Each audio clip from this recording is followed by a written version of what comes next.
Hi there, fellow entrepreneur. You have now heard about a large list of different validation methods and examples of how they have been used by others. I hope you have already started thinking about how your idea can be validated.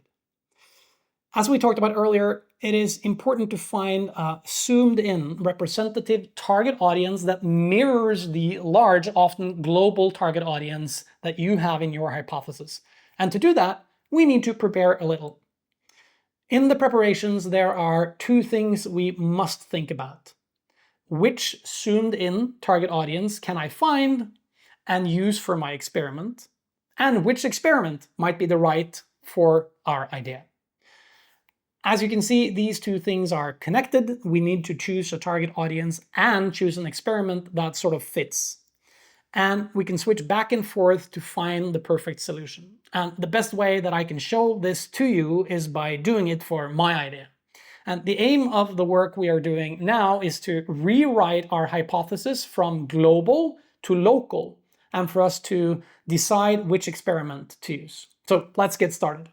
So my original hypothesis for PingPang was 10% of LinkedIn Premium users who are introduced to PingPang will subscribe for $20 a month to find messages they care about and automate responses to spam.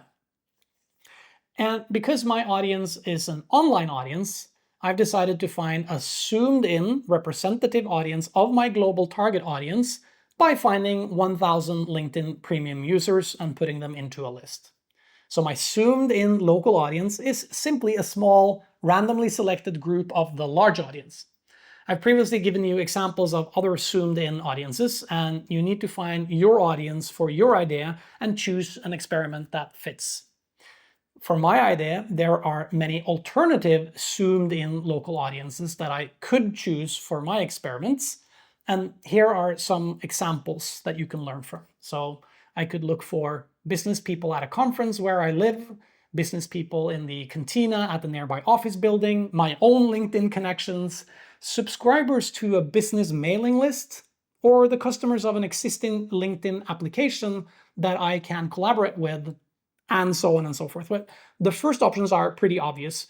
For the last two, you would have to talk to the owners of that mailing list or the company that provides the other software and present your validation experiment and offer them a portion of the upside in exchange for their help in executing this experiment. And after all, if they already have subscribers or customers, they will likely want the opportunity to get more out of their existing customers if the value proposition that we offer them makes sense. So in business terms, this will simply be an upsell opportunity for them and a way for you to validate your idea. Choosing a direct competitor to your idea can represent some challenges, but remember that you can also see your competitor as a partner, a unique opportunity for you to realize your idea in a different way than what you might have planned. Perhaps your idea is actually best distributed and sold through a partner that you have until now thought of as a potential competitor. A little side note here, so remember Microsoft Office was created to run also on Mac OS? That was through a partnership formed after Steve Jobs struck a deal with Bill Gates. This was to ensure that the Mac remained relevant to business customers who were used to using Microsoft Office, and in return, Microsoft gained access to some of Apple's patents and some technology. So a competitor can actually be a crucial partner to your success. We just have to dare to consider the idea. So moving forward with my idea, I will focus on the list of 1,000 LinkedIn Premium subscribers that I've created, and I think I can create my first validation experiment without having to collaborate with others. But the opportunity is there, and if such an opportunity is what it takes for you to succeed in validating your idea, then I highly recommend you consider doing just that. So my zoomed-in target audience is therefore the 1,000 LinkedIn Premium subscribers that I have on my list, and the experiment I choose is a website that sells PingPang. So that would be a fake door, but I'm also going to include a facade. I'll go through this in detail in the next section.